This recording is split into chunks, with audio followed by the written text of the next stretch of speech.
Unfortunately, we have an unprecedented event taking place right now on the panhandle of Florida, the third strongest landfall in United States history. See those shower and thunderstorm activity there with that convection really sheared off and really present on that eastern side. A lot of dry air still getting slotted back into the low from the west. Really stressing, I'm an impacts guy.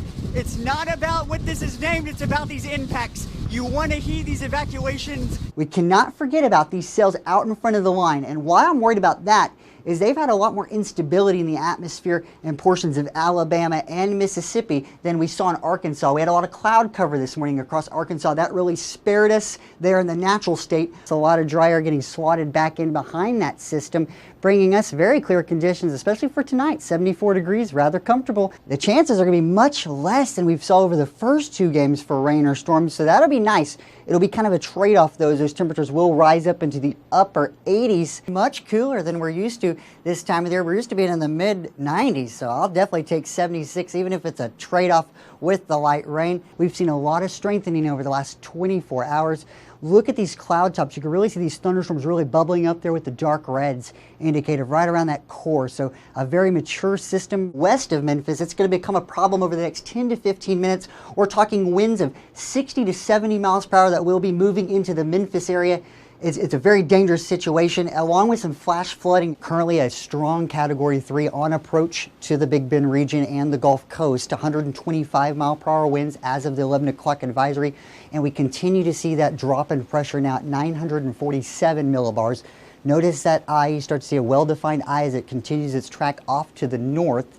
This is actually projected to be a Category 4 by morning, and then as it does make landfall sometime tomorrow throughout the day, it'll weaken just to a Category 1, but notice it's still a Category 1 storm, and it's just starting to cross into Georgia there. So we're dealing with a very dangerous storm right now, very strong Hurricane Michael, and it's just continuing to get stronger. Even now into the 6 o'clock hour, we've had scattered shower and thunderstorm activity, especially out to the west. So right along I-10, this is going to be that axis right there of convergence. We have that sea breeze that's coming in. It's going to be enhanced by that stationary front. And then as we go throughout your day on Wednesday, things really deteriorate off to the south and to the west of Tallahassee.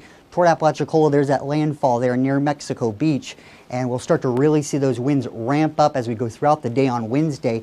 By 6 p.m. we'll see the strongest winds around the Tallahassee area, and then this will continue off to the north and east. Let's go into the Gulf, because we've had a lot of activity in the Gulf. However, this is non-tropical related. This is a stationary front draped from South Georgia across Florida and then back to the southwest into the Gulf itself, providing just enough lift and moisture for shower and thunderstorm activity across the region. 73 there if you're going to walk the dog, maybe going on a little jog. That'll be nice. Get your things done in the morning, because by 11 o'clock there at the noontime hour, have that rain rolling back through. Temperatures will be in the 80s, possibly as we're starting to go home too. There at 3 o'clock as we start to go toward that rush hour commute, you'll start to see chances increasing there with the daytime heating of a possible shower thunderstorm. Hey there Tallahassee, I'm meteorologist Colby Pope with your social media update. Throughout the day today we saw some cloud cover, but hey, what we did not see across the capital city, that was rain. Look at the full sun there, that's a nice sight. Blue skies across the area. Currently we're sitting at 94 degrees, winds out in the north-northwest at 6 miles per hour. Looking into the Big Bend, we have 94 degrees here in Tallahassee, a little bit cooler up in Thomasville, sitting at 90. They've had some rain though around Apalachicola. They're sitting at a nice cool 87 degrees. The dew points across the area, notice these are much lower dew points, especially for July. We're sitting in the lower 60, 63, Valdosta, Thomasville, and Bainbridge right there along Highway 84. Sitting at 67 down in Tallahassee, and onshore flow causing that dew point there in Apalachicola to be 78, so they're not getting any relief there, and that transposes into these heat index values. Dew points are heat index values are rather comfortable. They're really close to those actual temperatures across southern Georgia. They're 90 there in Thomasville. We start to head south though, 98 in Tallahassee, and a very uncomfortable 100 down in Apalachicola. Satellite and radar, we do have a dry slot, dry air coming in out of the southern Georgia, and all that rain and precip is remaining well off to our west and south. Zooming back out, that's predominantly because of Chris, Hurricane Chris. A lot of dry air getting slotted back in behind that system, bringing us very clear conditions, especially for tonight. 74 degrees, rather comfortable.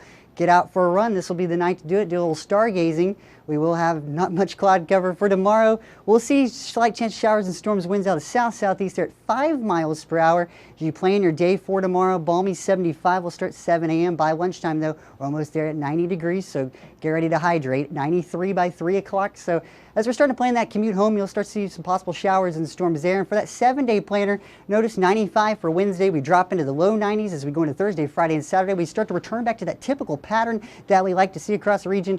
Temperatures in the lower 90s. Those showers and storms start to come back into the picture by Monday and Tuesday. Have a great evening, Tallahassee.